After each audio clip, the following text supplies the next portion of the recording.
राजस्थान, एक ऐसी जगह जहाँ की रेत में न जाने कितनी कहानियां दफन हैं। लेकिन आज जो कहानी हम सुनने वाले हैं, वो किसी राजा रानी की नहीं है। ये कहानी है कुछ दोस्तों की, एक शादी की और एक ऐसे दरवाजे की जिसे उन्हें कभी कभी नहीं खोलना चाहिए था। सोचिए, एक शानदार शादी का माहौल है, हर तरफ हंसी मजाक, नाच गाना और रोशनी। लेकिन उसी वक्त कहीं पास के अंधेरे में कोई इंतजार कर रहा था, पूरे 30 सालों से। एक ऐसी जलन, एक ऐसी प्यास के साथ जिसे सिर्फ इंसान का खून ही शांत कर सकता था। तो कहानी के 4 किरदार थे। आर्यन, जो अपने जिगरी दोस्त राहुल की शादी के लिए सीधे अमेरिका से आया था, और साथ में थे राज और गीता। सालों बाद चारों यार एक साथ थे।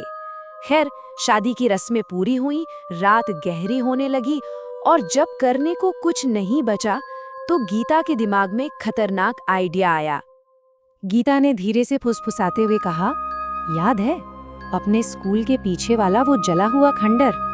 कहते हैं 30 साल पहले वहां एक टीचर जिंदा जल गई थी, और उसकी आत्मा, पता है, आज भी उसी स्कूल में फंसी हुई है, बाहर निकलने के लिए तड़प रही है। ये सुनते ही आर्यन हंस पड़ा। अमेरिका में रहकर ये सब बातें उसे मजाक लग रही थी। अरे यार, तुम लोग भी ना, भूत वूत कुछ नहीं होते।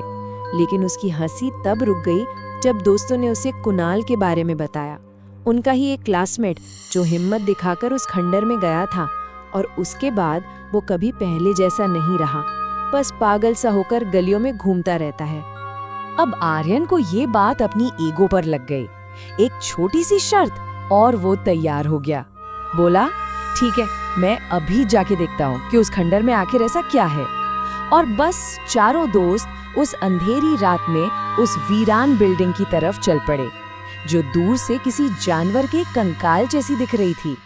जैसे ही आर्यन ने उस पुराने सड़ चुके लकड़ी के दरवाजे को धक्का दिया ना, तो सबसे पहले अंधेरा नहीं, एक गंध, एक बहुत ही अजीब सी भारी गंध ने उनका स्वागत किया।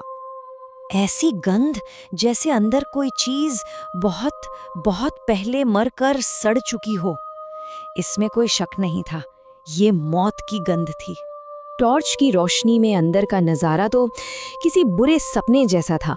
दीवारें जलकर काली हो चुकी थीं, जली हुई लकड़ी के टुकड़े टूटी हुई हड्डियों की तरह जमीन पर बिखरे पड़े थे। हर तरफ सिर्फ तबाही का मंजर था। आर्यन ने हिम्मत करके एक कदम और अंदर रखा। चारों तरफ मौत जैसा सन्नाटा था, और ठीक उसी पल उस सन्नाटे को चीरती हुई एक आवाज आई, एक ठंडी सी फुसफुसाहट। किसी ने उसका नाम लिया, न। बस इतना सुनना ही काफी था। चारों वहां से ऐसे भागे जैसे उनके पीछे मौत पड़ गई हो। वो भागकर वापस महल आ गए। उन्हें लगा कि वो बच निकले, लेकिन वो कितनी बड़ी गलती कर रहे थे। अगली सुबह गीता तेज बुखार में कांपती हुई मिली। उनका बुरा सपना तो अब शुरू हुआ था, ठीक उसी पल जब उन्होंने उस स्कूल से कदम बाहर निकाला था। गीता ने कांपती हुई आवाज में बताया, जब हम कार में बैठ रहे थे, मैंने उसे देखा था आर्यन। वो दरवाजे पर खड़ी थी, एक पूरी तरह जली हुई औरत, और वो मुझे घूर रही थी। वो एक पल रुकी, डर के मारे उसका गला सूख रहा था, और वो अब भी मुझे देख रही है। मैं महसूस कर सकती हूँ, वो इसी कमरे में है, किसी कोने से मुझे घूर रही है। आर्यन को अब भी ये सब मन का वहम लग रहा था। वो थोड़ी ताजी हवा के लिए छत पर चला गया, और वहां उसे फिर से वही सड़ी हुई गंध आई। और तभी ठीक उसके कानों के पास किसी औरत के हंसने की आवाज आई। बस उसी पल वो समझ गया, वो बचकर नहीं आए थे, वो चीज उनके साथ ही आ गई थी। अब तो गीता ने जिद पकड़ ली कि उन्हें वापस जाना ही होगा। उस आत्मा से माफी मांगनी होगी, वरना वो उसे नहीं छोड़ेगी।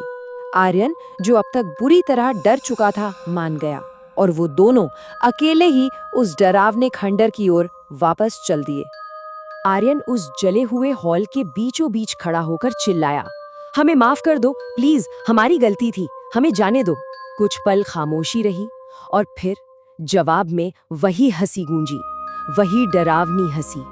लेकिन इस बार वो दूर से नहीं बल्कि बिल्कुल पास से आ रही थी। आर्यन झटके से पीछे मुड़ा और जो उसने देखा उसे देखकर उसके पैरों तले जमीन खिसक गई। सामने गीता खड़ी थी। उसके चेहरे पर एक बहुत ही भयानक मुस्कान थी और वो उसी आवाज में हंस रही थी जो उसकी नहीं थी। गीता के मुंह से एक ऐसी आवाज निकली जो किसी इंसान की नहीं हो सकती थी। उस आवाज ने कहा, मैं ही वो हूँ जो यहाँ जली थी और पूरे 30 साल के इंतजार के बाद आखिरकार मुझे एक शरीर मिल ही गया। और ये कहते ही उसने एक अजीब सी ताकत से आर्यन पर हमला कर दिया। ठीक उसी वक्त राज और राहुल दरवाजा तोड़कर अंदर आ गए। उन्होंने जैसे तैसे गीता के अंदर मौजूद उस चीज को काबू किया, उसे बांधा और गाड़ी में डालकर उस एक जगह की तरफ भागे जो उसे बचा सकती थी, मेहंदीपुर बालाजी मंदिर, जहां पंडितों ने उस बुरी आत्मा को निकालने के लिए एक बहुत मुश्किल पूजा शुरू की। उस भयानक रात के बाद सब कुछ शांत हो गया। गीता बिल्कुल ठीक हो गई। दोस्तों ने शादी पूरी की और सब अपनी अपनी जिंदगी में वापस लौट गए। कुछ ही महीनों में सरकार ने उस मनहूस स्कूल की बिल्डिंग को भी गिरा दिया। लगा जैसे बुरा सपना खत्म हो गया। सब कुछ ठीक लग रहा था, बिल्कुल नॉर्मल। पर फिर 2 साल बाद आर्यन के फोन की घंटी बजी। फोन पे राहुल था। उसकी आवाज कांप रही थी। उसने बताया कि उसी जगह पर जो नया स्कूल बना है वहां एक बच्चे की लाश मिली है और गांव वाले कानाफूसी कर रहे हैं कि रात में एक नई टीचर का भूत उस स्कूल के हॉल में घूमता है। तब उन्हें समझ आया कि वो शैतानी ताकत कभी उस बिल्डिंग में थी ही नहीं, वो तो उस जमीन से जुड़ी थी, हमेशा से। ये कहानी हमें एक बहुत डरावनी बात सिखाती है। कुछ जगहें अपने अंदर बहुत गहरे और अंधेरे राज छिपाए रखती हैं और कभी-कभी हमारी भलाई इसी में होती है कि हम उनकी खामोशी की इज्जत करें और वहां सोरी चीजों को कभी परेशान ना करें।